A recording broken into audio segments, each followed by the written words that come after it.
රාත්‍රිය පාළු සොහොන් පිට්ටනියක් මැදින් ඇහෙන බිහිසුණු හූහඩක්. අඩි 81ක් උස වලස් හිසක් ඇති බැලලියක පිටේ මෙගී යන ඒ මහා භීෂණය ඔබ දැක තිබෙනවාද? මුළු ලංකාවම බය කරපු අදටත් ගැමියන්ගේ හදවත් වෙවුලවන සොහොන් බිමේ අනසක පතුරවන මහා සෝනා ඇත්තටම කවුද? අද අපි හෙළි කරන්නේ ඒ බිහිසුණු රහසයි. මහා සෝනාගේ කතාව පටන් ගන්නේ අනුරාධපුර යුගයේ. එදා ඔහු යක්ෂයෙක් නෙවෙයි, රිතිගල ජයසේන නම් වූ ඉතාමත් බලසම්පන්න යෝධයෙක්.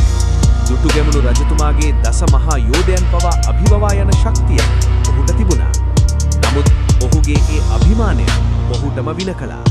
ගෝඨයිම්බර යෝධයාගේ බිරිඳට කළ අකටයුත්තක් නිසා ජයසේනට සිද්ධ වුණා ගෝඨයිම්බර එක්ක ද්වන්ද සටනකට එන්න. සටන දරුණු වුණා. ගෝඨයිම්බර යෝධයා ගැසූ දරුණු පහරකින් ජයසේනගේ හිස ශරීරයෙන් වෙන් වෙලා විසි වෙලා ගියා.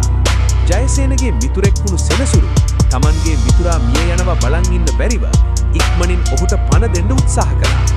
කලබලයට ඔහු සවි කළේ මියගිය වලසෙකුගේ හිසක්. ඒ හිසත් සවි වුණේ පස්ස පැත්තට හැරී සිටින විදියටයි.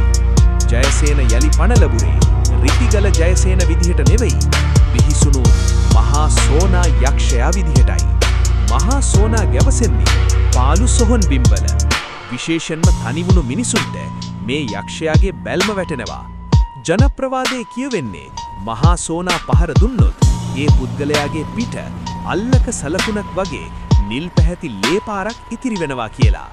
ඒ පහර කෑවොත් බේරෙන එක බොහොම අමාරු වැඩක්.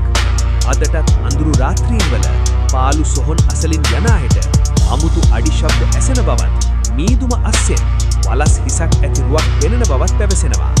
ඔබ කවදා හෝ මෙවැනි අත්දැකීමකට මුහුණ දී තිබෙනවාද? පහලින් කමෙන්ට් එකක් දාන්න. මේ වගේම තවත් බය හිතෙන කතාවකින් හමු වෙමු. එතකම් පරිස්සමෙන් ඉන්න.